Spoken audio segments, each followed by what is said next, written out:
ज्या नगरपालिकांच्या निवडणुकीकडे संपूर्ण महाराष्ट्राच्या नजरा आहेत त्यापैकी एक म्हणजे सांगोला। कारण येथे शिंदेंची शिवसेना आणि शहाजी बापूंविरोधात भाजपसह सर्वच पक्ष एकवटलेत। त्यामुळे शहाजी बापूंनी थेट मुख्यमंत्र्यांनाच मी आपला कोणता शब्द मोडला असं विचारले। पाहूया। निवडणूक खासदारकी सोडून ऑपरेशन केलं असतं तर माझा असा बिकट कॅन्सरकडे आजार गेला नसता आणि मी त्यांचा कुठला शब्द मोडला हे त्यांनी सांगावं। सांगोला नगरपालिकेत शिंदेंच्या शिवसेनेचे नेते शहाजी बापूंना घेरण्यासाठी भाजपसह सर्वच पक्ष एकवटले। त्यामुळे शहाजी बापूंनी थेट मुख्यमंत्र्यांनाच जाब विचारला। मी असा कोणता शब्द मोडला की माझ्या विरोधात सर्व एकवटले? लोकसभेत आजारी असताना भाजपच्या उमेदवाराचा प्रचार केला, आता आजारपण कॅन्सरवर गेले अशा शब्दात शहाजी बापूंनी मनातली खंत व्यक्त केली। आता वास्तविकता माझं स्पष्ट मत आहे, हे फडणवीस साहेबांनी विचार करायला पाहिजे।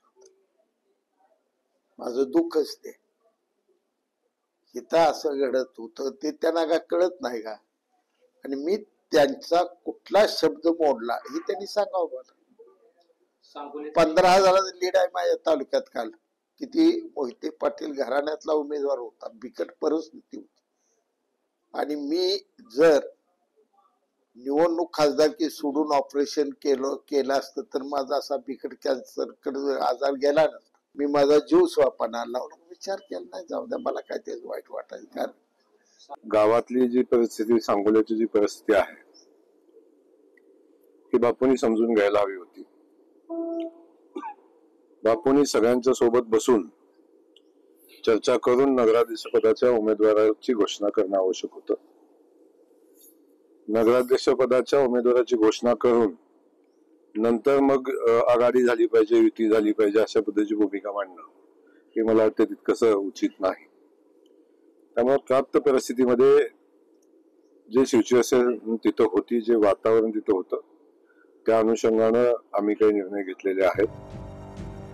शहाजी बापूंनीच युतीसाठी प्रयत्न केले नाहीत। आधीच नगराध्यक्ष पदासाठी आनंदा माने यांना उमेदवारी जाहीर केली। उमेदवारी जाहीर करून नंतर युती आघाडी कशी होईल असा प्रतिसवाल भाजपच्या जयकुमार गोरेंनी केला। सांगोला नगरपालिकेत भाजप, शेतकरी कामगार पक्ष, काँग्रेस आणि ठाकरेंची शिवसेना अशी आघाडी झाली आणि शिंदेंची शिवसेना आणि स्थानिक नेतृत्व करणारे माजी आमदार शहाजी बापू पाटील एकटे पडले। भाजपनं युती न होण्यासाठी खापर शहाजी बापूंवरच फोडलं। शहाजी बापूंनी चर्चा न करताच नगराध्यक्ष पदाचा उमेदवार जाहीर केल्यानं भाजपनं खेळी केली। शेकापचे नगराध्यक्ष पदाचे उमेदवार मारुती बनकर यांनाच भाजपात घेऊन नगराध्यक्ष पदाची उमेदवारी दिली। शेकापलाही धक्का बसला, पण अखेर शेकापनंही भाजपशी हातमिळवणी केली। त्यामुळे आपल्याच मतदारसंघात एकटं पडल्यानं शहाजी बापूंचा भडका उडाला।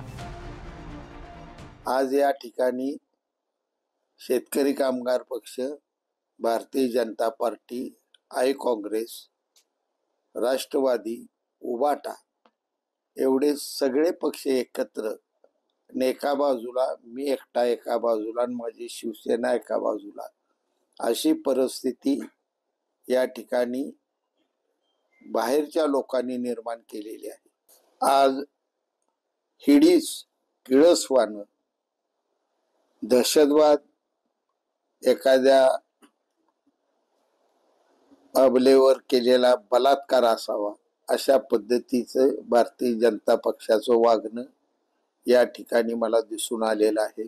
शहाजी बापूंशी माझं बोलणं झालं, साहेबांशी देखील बोलणं झालं की त्यांच्या मनातली भावना आहे, तर त्याच्यामध्ये आम्ही समन्वय समितीचे जे आहोत त्याच्यामध्ये पुढाकार घेऊ आणि शहाजी बापूंची नाराजी दूर करू। शिंदेंच्या बंड पुकारून गुवाहाटीकडे कूच केल्यानंतर शहाजी बापू अख्ख्या महाराष्ट्रात त्यांच्या काय झाडी काय डोंगर या डायलॉगमुळे फेमस झाले। मात्र गेल्या विधानसभेत शहाजी बापूंचा पराभव झाला आणि आता नगरपालिकेतही भाजपसह सर्वच एकवटले। त्यामुळे बापूंचा भडका उडाला। रवी गोरे, TV9 मराठी, सोलापूर।